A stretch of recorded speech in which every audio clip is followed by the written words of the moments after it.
បាទខ្ញុំបាទថាសវុតសូមថ្លែងបង្គំចំពោះព្រះសង្ឃជាទីសក្ការៈបងប្អូនខ្ញុំខ្មែរទាំងអស់រូបអ្នករលឹកបាទថ្ងៃនេះនៅអាមេរិកព្រឹកថ្ងៃសៅរ៍ទី29វិច្ឆិកាឆ្នាំ2025បាទម៉ោង6កន្លះព្រឹកហើយដោយសារខ្ញុំបានឃើញคลิปមួយស្ដីពីប្រសាសន៍របស់សម្ដេចតេជោហ៊ុនសែនអញ្ចឹងខ្ញុំចាប់ផ្សាយតិចទៀតដោយសារឥឡូវនេះសភាពការនយោបាយជាពិសេសបញ្ហាព្រំដែនកម្ពុជាថៃកំពុងតែរៀបចំការបោះបង្គោលបាទបងប្អូនបានឃើញស្រាប់ហើយថ្មីនេះឬការផ្សាយព័ត៌មានរបស់ខ្សែថៃតាមរយៈក្មួយចន្ទថាបញ្ជាក់ថាមានការផ្ទុះមីនមួយ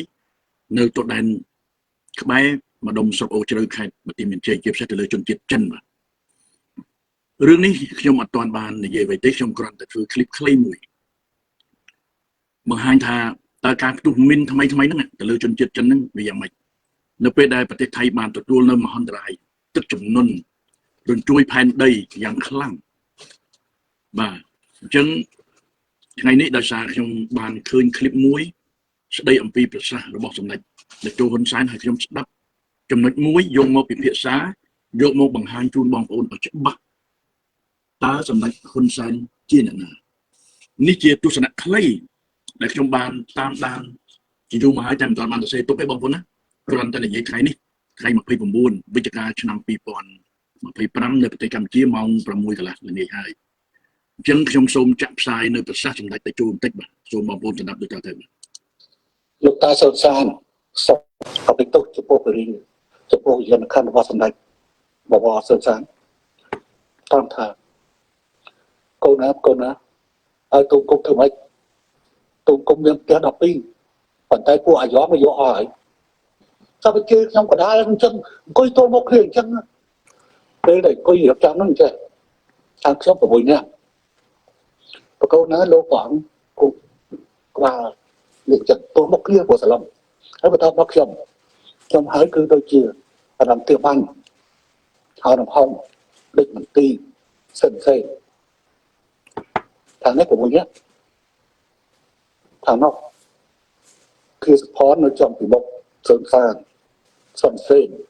យងមលីសម្រាប់កុំព្រះសើមសានថាតែខ្ញុំទៅគោះអាយ៉ងយកហើយបានខ្ញុំឈឺដែរខ្ញុំថាអ្នកហើយនោះនិយាយគ្រាច្បាស់ខ្ញុំមិនមែនជាអ្នកទទួលខុសត្រូវក្នុងការដេញប្រជាជនចេញពីទីក្រុងភ្នំពេញដេញពីប្រជាជនចេញពីក្រុងភ្នំពេញពួកខ្មែរក្រហមខ្ញុំចង្អុលមុខទៅគៀវសំផនមិនសំខាន់ខ្មែរក្រហមជាអ្នកដេញបាទ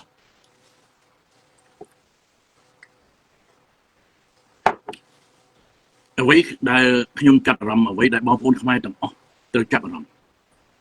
ហេតុអ្វីបានជាពួកសំស៊ីពួកប្រឆាំងចោតសម្ដេចតេជោហ៊ុនសែនជាខ្មែរក្រហមហើយឥឡូវនេះហេតុអ្វីបានជាសម្ដេចតេជោហ៊ុនសែននិយាយថាពួកខ្មែរក្រហមបាទជាអ្នកដេញប្រជាជនចេញពីទីក្រុងភ្នំពេញហេតុអីអញ្ចឹងចំពោះខ្ញុំដែលជាសាក្សីបាទម្នាក់ឆ្នាំ75ខ្ញុំអាយុ24-25ឆ្នាំហើយបងប្អូនបាទនៅឆ្នាំ70-75ជាយុវជនឈាមរាវអាយុ15ត្រូវប្រឡងបាក់ឌុបបាទជាប់បាក់អងហើយនឹងឆ្នាំ75នឹងខ្លាយជាអ្នករដ្ឋការរាជការម្នាក់តែទីបំផុតថ្ងៃ17មេសាឆ្នាំ75បានម្ដង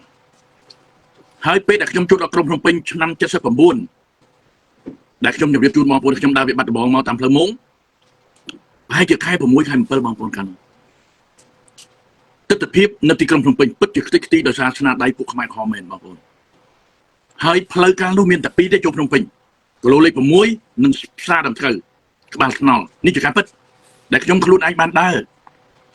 ពេលដែលខ្ញុំចុះឡាននៅគីឡូលេខ6នៅមុខរោងចក្រពេញកតុកខ្ញុំមកជាមួយគ្រួសារមួយគ្រួដែលធ្លាប់ស្គាល់នេះជំនាន់ពលពតលើប្រហែលជាគាត់ស្លាប់អស់ហើយខ្ញុំមកដល់នោះខ្ញុំដើររកបងប្អូនដើរទៅផ្សារថ្មីណាជុំវិញផ្សារថ្មីខ្ញុំឃើញតែផ្លាកមួយទេគឺ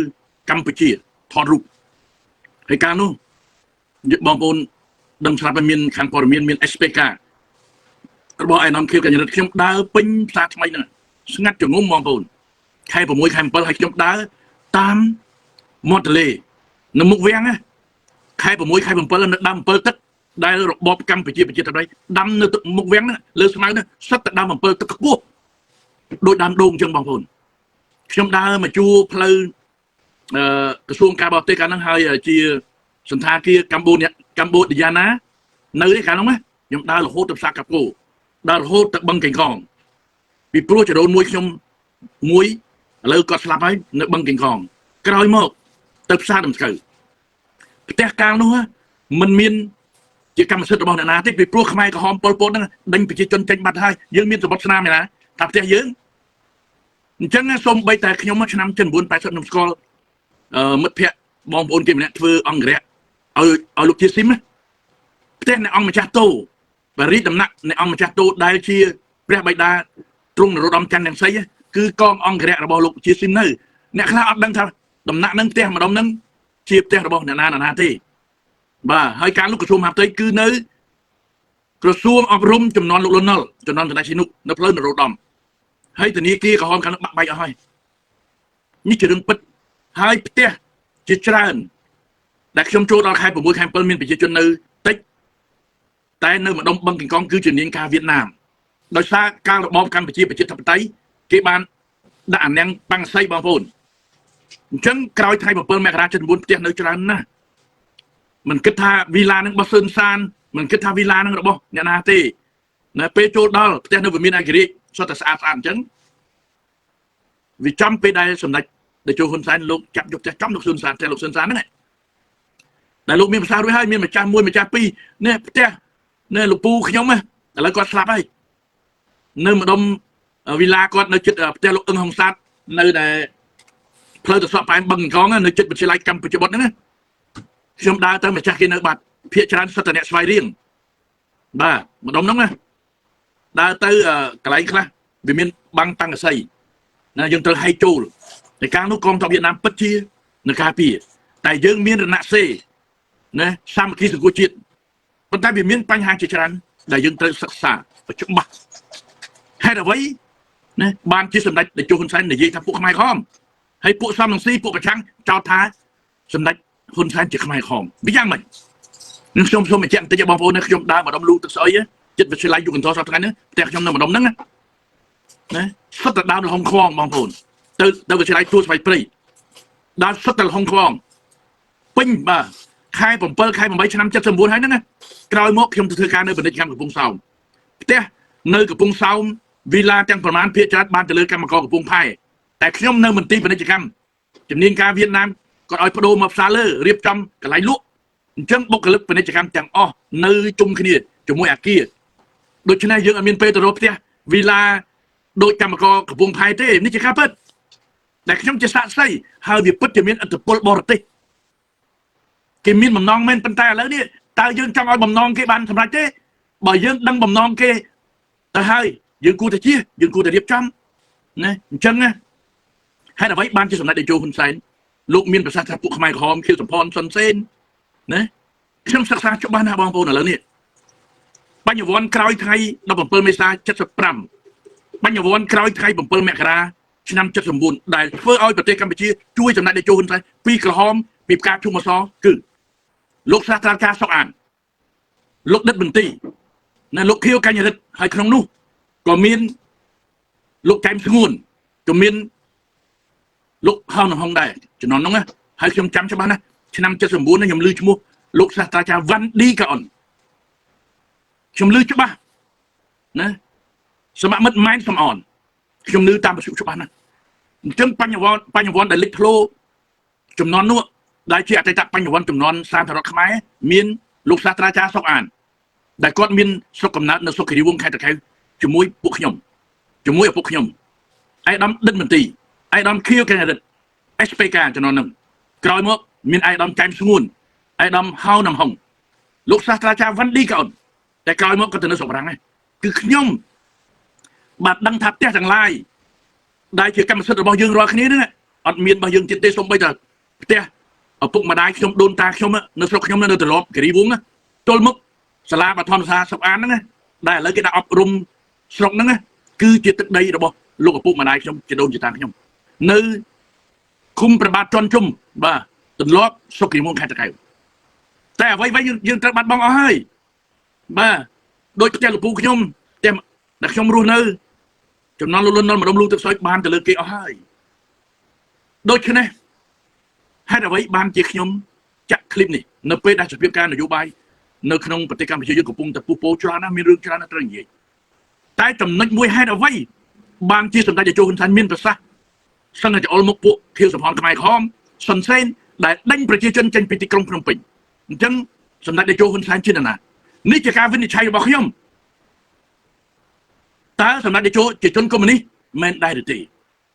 នៅពេលដែលលោកបាននិយាយជាមួយខ្ញុំតាមទូរស័ព្ទលោកសួរខ្ញុំសវុតរៀនដល់ថ្នាក់ណាសវុតនៅឯណាខ្ញុំក៏ជម្រាបជូនលោកសុខកំណើតជាមួយឯកឧត្តមសុកអានលោកគ្រូសុកអានខ្ញុំហៅលោកគ្រូសុកអានដែលជាមនុស្សចំណិតជាមួយឪពុកខ្ញុំឆ្នាំ70នៅពេលដែលឯកឧត្តមសុកអានលោកសាស្ត្រាចារ្យសុកអានជានាយកវិទ្យាល័យទន្លាប់ដែលទើបបង្កើតថ្មីក្នុងឆ្នាំ69 70បាន2ឆ្នាំឪពុកខ្ញុំជាអគ្គនាយកវិទ្យាល័យទន្លាប់គឺលោកគ្រូស៊ុំសំណប់អញ្ចឹងបញ្ញវន្តជំនាន់នោះដែលបង្ក្លាយប្រទេសកម្ពុជាឲ្យពីក្រហមមកផ្កាជុកមកសនោះគឺមានលោកសាស្ត្រាចារ្យសុកអានលោកដិតមន្ត្រីនិងលោកខៀវកញ្ញារិទ្ធបន្ទាប់មកមានខ្ញុំហៅលោកចុះលោកចែមស្ងួនលោកហៅនំហុងលាក់នឹងលាក់ហើយលោកសាស្ត្រាចារ្យវ៉ាន់ឌីក៏ធ្វើការនៅទីនោះដែរកាលនោះឆ្នាំ79ណាឥឡូវក៏នៅប្រាំងហេតុអ្វីបានជាសម្ដេចតេជោហ៊ុនសែនចោទថាខ្មែរក្រហមប្រើពាក្យខ្មែរក្រហមតើសម្ដេចតេជោហ៊ុនសែនជាខ្មែរក្រហមឬយ៉ាងណាអញ្ចឹងខ្ញុំចង់ឲ្យសំណុំពរទៅក្រសួងអប់រំមេតាមានប្រធានបទមួយអ្វីទៅដែលហៅថាខ្មែរក្រហមជាប្រធានបទនិខេបបទយកបណ្ឌិតតើខ្មែរក្រហមជាអ្វីជាអ្នកណាអញ្ចឹងពេលនោះសម្ដេចតេជោហ៊ុនសែនលោកមានប្រសាសន៍ណាសវុតមករៀននៅភ្នំពេញឆ្នាំ70ខ្ញុំមករៀននៅភ្នំពេញឆ្នាំ68អញ្ចឹងឆ្នាំ70ស្រុកកំណើតរបស់លោកនៅកំពង់ចាមធម្មតាកូនសិស្សកាលណារៀនពេលវ៉ាកងចុះទៅស្រុកហើយពេលនោះវាចំរណសេរូបរំជាតិរបស់សម្ដេចស៊ីនុដែលក្រោយថ្ងៃ18មីនាឆ្នាំ1970របបលោកលន់នល់បង្កើតរបបសាធារណរដ្ឋអញ្ចឹងមានចំនួនរវាងខ្មែរនិងខ្មែរបើសិនជាសម្ដេចតេជោហ៊ុនសែនជាជនកុម្មុយនីសយើងនឹងឮឈ្មោះថាលោកនឹងចូលរួមជាមួយពួកកុម្មុយនីសប៉ុលពតដែលបង្កើតនៅឆ្នាំ60 61នៅរាជធានីភ្លើងនៅភ្នំពេញ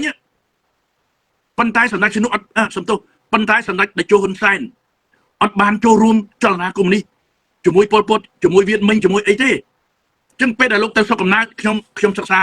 មើលទៅតាមរឿងកូនប្រុសក្រមលឺប្រច័ណ្ឌ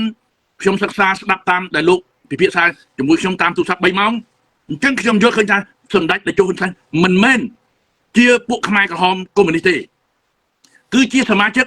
នៃរណសេរីរូបរំជាតិរបស់សម្ដេចស៊ីនុដែលបង្កើតឡើងនៅទីក្រុងប៉េកាំងនៅឆ្នាំ1970ក្រោយថ្ងៃ18មីនាឆ្នាំ70ហើយជាសមាជិកនៃរាជរដ្ឋាភិបាលរួមរំជាតិក្រុងរបស់សម្ដេចតៃនុតប៉ុន្តែនៅភូមិភាគបូព៌ា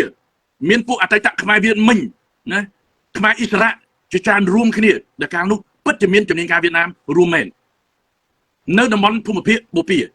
អញ្ចឹងតាមខ្ញុំមើលសាច់រឿងនៅក្នុងរឿងកូនប្រុសក្រោមពលិប្រច័ណ្ឌហ្នឹងភូមិភាគបូព៌ាមានមន្ទីរពេទ្យអូរាំងអើបានន័យថាសភាពការរៀបចំជារាជរដ្ឋាភិបាលមួយមានកងទ័ពត្រឹមត្រូវមានមន្ត្រីណាដែលក្នុងនោះមានសម្ដេចតៃនុត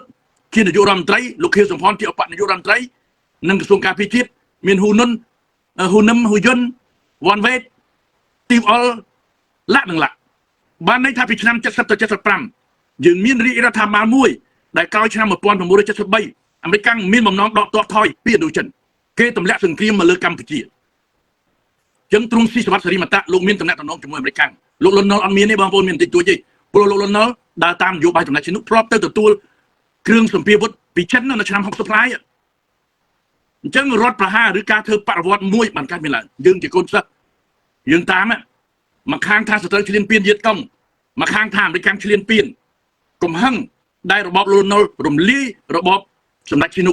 ដោយទាំងរបបរាជានិយមធ្វើឲ្យកំហឹងបដិវត្តកើតឡើងប្រជាជនដែលស្រឡាញ់សម្ដេចស៊ីនុដែលស្រឡាញ់របបរាជានិយមមានកំហឹងអញ្ចឹងជាឱកាសឲ្យបរទេសជិតខាងគេឆ្លៀតទោះបីគេមានបំណងឈ្លានពានយើងក៏ដោយតែយើងជាខ្មែរដែលមានបេះដូងជាខ្មែរតែយើងឲ្យគេឈ្លានពានយើងនេះអញ្ចឹងពេលដែលខ្ញុំស្ដាច់ឮប្រសាសន៍សម្ដេចតេជោហ៊ុនសែនខ្ញុំដឹងច្បាស់ថាសម្ដេចតេជោហ៊ុនសែនមិនមែនជាជនកុម្មុយនីសទេប៉ុន្តែនៅតំបន់បូព៌ាមានពួកកុម្មុយនីសជាច្រើននៅទីនោះវាច្បោកច្បល់គ្នាចឹងហើយបានជាឆ្នាំ79យើងឃើញព្រឹត្តិការណ៍បាញ់សវណ្ណយើងមានព្រឹត្តិការណ៍ជាច្រើនតែសម្ដេចតេជោហ៊ុនសែនលោកមានបំណងមួយណាក្នុងនាមលោកជាខ្មែរតែអ្នកខ្លះចោទថាជាយួនជាអាយ៉ងយួនធ្វើយ៉ាងណាឲ្យប្រទេសកម្ពុជាពីក្រហមមកផ្កាជូក ពីផ្កាឈូកមកពណ៌សសថ្ងៃរហូតដល់សម្ដេចធម្មដីហ៊ុនម៉ាណែតទំនាក់ទំនងជាមួយអាមេរិកដូចបងប្អូនឃើញស្ដាប់ហើយផ្លែផ្កានៃការជួបគ្នារវាងសម្ដេចធម្មដីហ៊ុនម៉ាណែតនិងលោកត្រាំប្រធានាធិបតីអាមេរិកយ៉ាងណាចំណែកឯចិនគេកំពុងតែស្រឡឹងមកយើងបើខ្មែរណាដែលមានគំនិតស្អប់របបសពថ្ងៃដូចរបបលន់ណូស្អប់របបសម្ដេចឈីនុពេលនោះហើយគេសម្លឹងមើលណាឧទាហរណ៍ដូចជាចិននឹងសម្លឹងមើលអ្នកណាជាអ្នកប្រឆាំងប៉ុន្តែបើចិនសម្លឹងសមស៊ីចិនអត់យកសមស៊ីទេអញ្ចឹងចិនមានតែប្រើថៃដើម្បីធ្វើយ៉ាងណាបំផ្លាញមនោគមវិជ្ជាអ្វីដែលកើតមានឡើងក្នុងនយោបាយរវាងខ្មែរនិងអាមេរិកដូចឆ្នាំ60មួយសម្ដេចឈីនុយាងទៅប្រទេសចិនអញ្ចឹងក្រោយមកមានការដេញទូតអាមេរិកឆ្នាំ63ណាហើយខ្ញុំមានសំណួរជាច្រើនសួរសម្ដេចតេជោហ៊ុនសែនដែលលោកឆ្លើយខ្ញុំពិចារណាគឺជាកាត់ពិតអញ្ចឹងពេលដែលលោករស់នៅភ្នំពេញនៅវត្តឆ្នាំ68លោកអត់បានតាក់ទងជាមួយពួកប៉ុលពតពួកកុម្មុយនីសខ្មែរនៅភ្នំពេញទេត្រូវដឹងណាប៉ុលពតបង្កើតបកកុម្មុយនីសឆ្នាំ66នៅរ៉ាទីភ្លើងនៅភ្នំពេញអញ្ចឹងសម្ដេចស៊ីនុដែលលោកបានបង្កើតរាជរដ្ឋាភិបាលមួយនៅពេលកាលឆ្នាំ70អញ្ចឹងវាមានយុវជនយុវតីជាច្រើនជាពិសេសអ្នកនៅតំបន់ជនបទនឹងចូលរួមកងទ័ពដើម្បីច្បាំងគ្នាជាមួយនឹងរបបសាធារណរដ្ឋខ្មែរឃើញទេមួយចោទថាសេរីឈ្លានពានមួយចោទថាអាយ៉ងអាមេរិកខាងជនបទប្រជាជនចូលរួមកងទ័ពរបស់សម្ដេចស៊ីនុរួមទាំងសម្ដេចតេជោហ៊ុនសែនផងដែរអញ្ចឹងហើយបានជាសម្ដេចតេជោហ៊ុនសែននិងសម្ដេចស៊ីនុស្អិតរមួតនឹងគ្នាពីព្រោះសម្ដេចស៊ីនុបានដឹងច្បាស់ថាសម្ដេចតេជោហ៊ុនសែនមិនមែនខ្មែរក្រហមទេសូម្បីតែសម្ដេចស៊ីនុក៏ប្រើពាក្យខ្មែររូសទៅលើពួកប៉ុលពតអៀងសេរីដែរហើយសូម្បីតែពេលដែលបង្កើត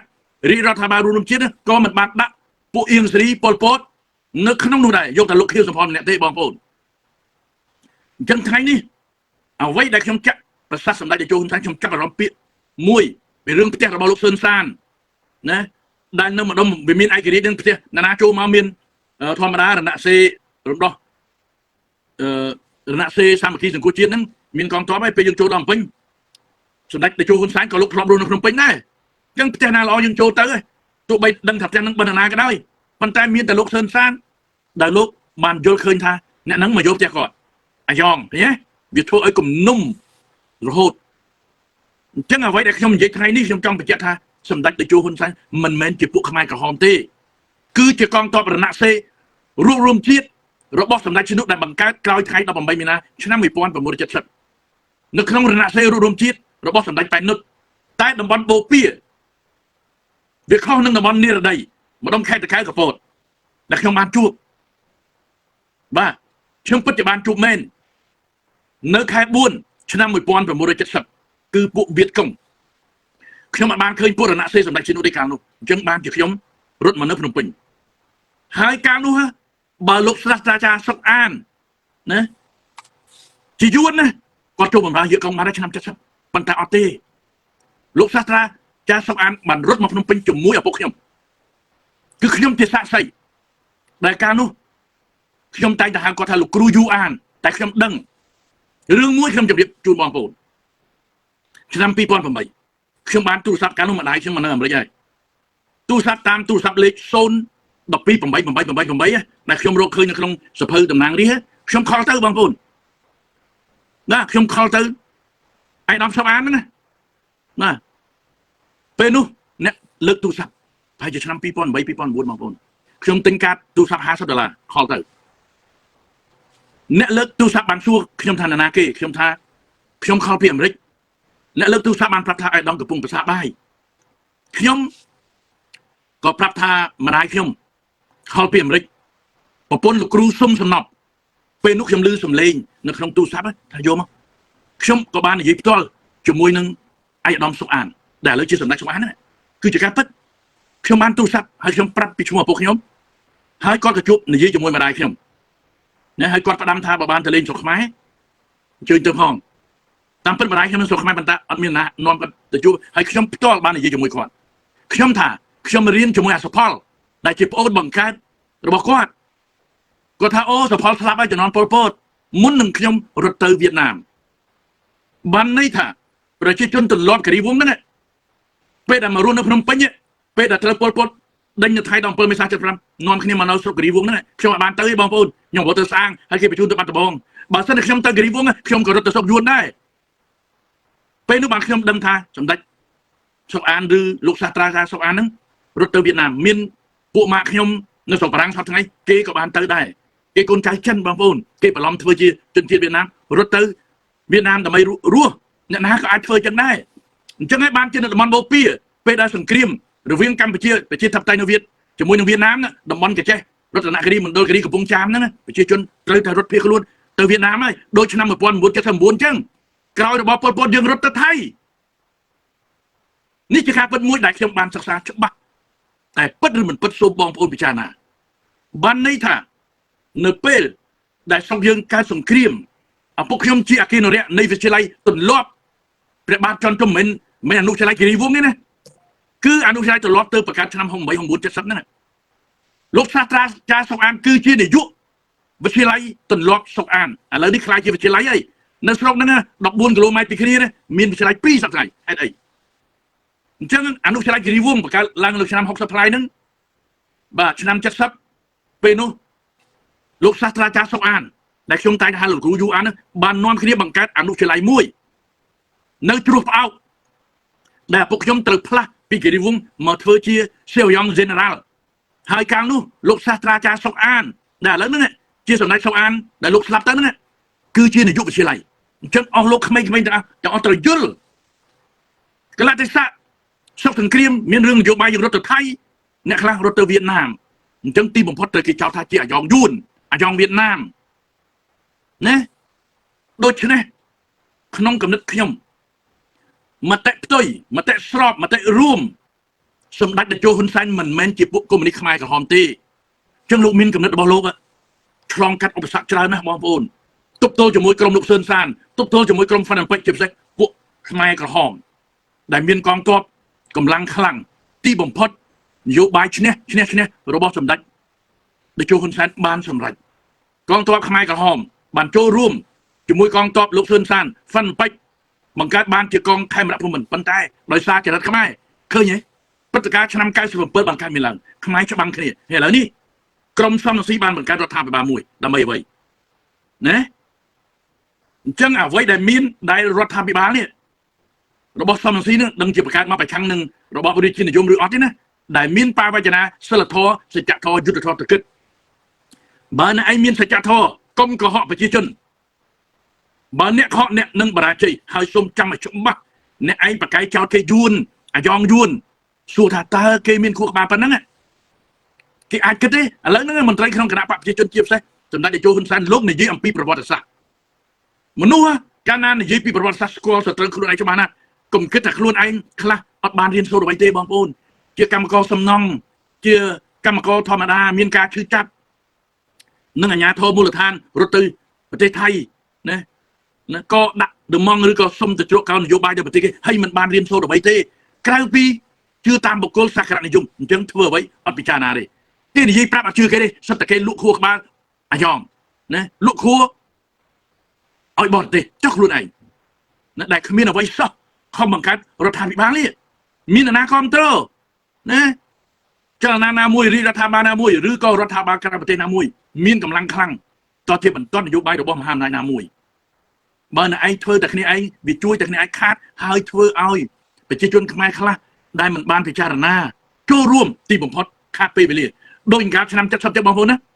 នៅតំបន់នោះដល់ខាងពួកកុម្មុយនីសគេបានផ្សាយថាយន្តហោះរបស់របបលោកលន់នល់ចាក់សោជាប់អស់ហើយណាបងប្អូនកុំខ្លាចចូលប្រយុទ្ធទៅឃើញទេការកុហកយុទ្ធសាស្ត្រជេរបចោយុទ្ធសាស្ត្រនិយាយពាក្យដល់អាក្រក់កុហកនេះហើយដែលទីបំផុតត្រូវវិនិច្ឆ័យអន្តរាយនៅក្រោយថ្ងៃ17មេសា75ទាំងអស់គ្នាទាំងពួកកុម្មុយនីសទាំងពួកសាធារណចាញ់ទាំងអស់អញ្ចឹងសរុបសេចក្តីទៅអ្វីដែលសម្ដេចតេជោហ៊ុនសែនលោកមានប្រសាសន៍ពីរឿងផ្ទះដែលលោកសឿនសានបាននិយាយថាពួកអាយ៉ងយកអស់ហ្នឹងណាហើយលោកចង្អុលទៅលើសុនសេនខៀវសំផនអាហ្នឹងពួកខ្មែរក្រហមសូម្បីតែលោកខៀវសំផនក៏មានខ្មែរក្រហមចំដែរពីព្រោះនៅឆ្នាំ70ខ្ញុំបានឃើញឈ្មោះលោកខៀវសំផនជាអបនាយករដ្ឋមន្ត្រីបន្ទាប់ពីសម្ដេចប៉ែននុតតែទីបំផុតរដ្ឋាភិបាលដែលសម្ដេចប៉ែននុតដែលសម្ដេចឈិនុបកើតហ្នឹងនៅឆ្នាំ75បានកាន់អំណាចទេពួករដ្ឋាភិបាលកាលនោះបានបោះលុយណាសម្រាប់ចាយមានធនាគារត្រឹមត្រូវទីបំផុតអត់បានហេតុអីដោយសារអ្វីការយល់ច្រឡំការឃោសនាកុហកបំផិតបំភ័យ ได้แล้วนี่ไทยอยู่กับพงเธอบางพงเคยไงตอนนั้นเรื่องตู้มินปนังนะ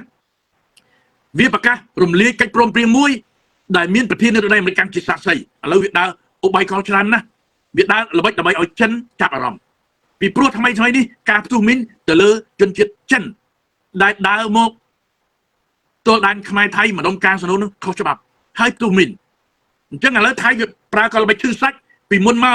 จะเลอที่เห็นไทยแล้วจะเลอจนจิตฉันได้ระบายชื่อซักที่ฉันดังฉบับนะบางปูนกลัวฉันจะเนี่ยบังการกันฉันระบายกันฉันนะไทยหมายปลาได้ระบายชื่อซักนึงเกี่ยมือเคยเอาให้โดยเฉพาะโดยซาขมายยังเนี่ยดักนอมเจ็บใส่ลูกซ้อมหนึ่งสี่มันบ้านซักซาประวัติศาสตร์นโยบายบ้านฉบับเราแค่แต่กันเป็นจับได้จมูกสำนักเดโจสบายกองเธอไอ้กระเทยได้บางคนการซ้อมซีจับได้จมูกสำนักเดโจคนสันนะชมเมียนกาชับอารมณ์ชมเมียนกาอ่อนจัดให้ไอ้บ้านจะซ้อมหนังซีถ้วยจังที่ผมพอดให้ไอ้บ้านจะซ้อมหนังซีมันเตยจมูกสำนักเดโจคนสันการนู้เนี่ยจงเป็นซ้อมหนังซีสบายนะบ้าสบายนะน้องกาโจรวมจะเจอคืนนี้จมูกสำนักเดโจคนสันที่ผมพอดการยืดจะล้อมมวยเหมือนกันเมลันรถมาสอบไทยเนี่ยรถเราซ้อมหนังซีประกันรัฐบาลเนี่ยแต่ไม่ประชังจมูกนึงได้กี่เจ้าตะโกนี่ตะโกนู้นเนี่ยคือมันปลาเปลี่ยนได้พวกการอาคือปลาเหมือนรั้วพวกนึงโยกัดต่อไว้บางคนนะอะไรนี่มีนมนุษย์พลายดวีมนุษย์ปูโปลจรันนะได้มีนในคำกระดาษปากประชังได้มีนกับนักตะกร้อนะปีมุนเมาเกทาแก่กร้อแล้วปูขลุ่นไอ้กร้อเก่งเกยตะทีการกัดตอมรวมตัวแล้วโยสำได้ยังโยจะได้ให้บ่มเพลย์กับไปได้จังอะไรนี่คำยีประหยัดนะสำหรับสิ่งใดเตอเอาไว้ในคอมเทอร์ปฏิกรรมจีกราวชนะเจ็ดสิบปุ่นปีกระหอมมาบกาชุกปีซ้อโลหะดาวสัตว์ไงคือสมเด็จได้โจคนแซนได้ขนมนู้มีนอะไรตะปัญญาวันจำนวนสมเด็จชนุจำนวนลุนนอลิทโลจังกีคือสมเด็จสกอ่านลูกดัดมันตีลูกเคี้ยวกันยาดได้ขนมจับอารมณ์อยู่ไปจนมุนขนมปีใบชนะนะกราวมอกมีนไอ้ดอมฮาวน้ำหงมีนลูกแจนสูนแล้วลูกสลับไปเฮ้ยการนู้นลูกวันดีก่อนนะก็โจรวมชนะจำบุญปลายสัญญาเลือในทางปะรัตนีพนมเป็นตามบัตรชัวลูกวันดีก่อนนะศาสตราจารย์โจรวมแล้วพลายพลาในการคอมปรังไพรระบบเรียกจนแต่งอ้อบานสำเร็จเฮ้ยบอกการนู้นขยมเชื่อมนุษย์ได้ลุกลำกระติดนะการสำเร็จสองอันลุกรุ่นนั้นขยมตะโรบานให้แต่ขยมบานตะโรที่บ้าบางสันขยมเจ็ดลุกล้วนนะดำใบอำนาจเนี่ยดำใบบนซ้ายขยมตะโรไอ้ดอมสองอันบานให้ได้โอนก็ชมาสปอร์เรียนจมูกเข้มบ้าตั้งปีคณะที่ผมมวยเราที่บุญที่ใบฮอกผมมวยเราจะสักแล้วชัวโอนไอ้ดำสกอันนะลูกไปแจ้งมันได้สกเพลงสก็พวกเข้มเรื่องของสมสมนอกบ้าปลัวโอนไอ้ดำสกอันมวยเรียนจมูกเข้มจมูกยูสปอร์แต่แล้วสลับมาได้จำนวนปดไปให้เจ้าเกาอีกบอกปดนะขนำจะสปรามนั้นไปให้เจ้า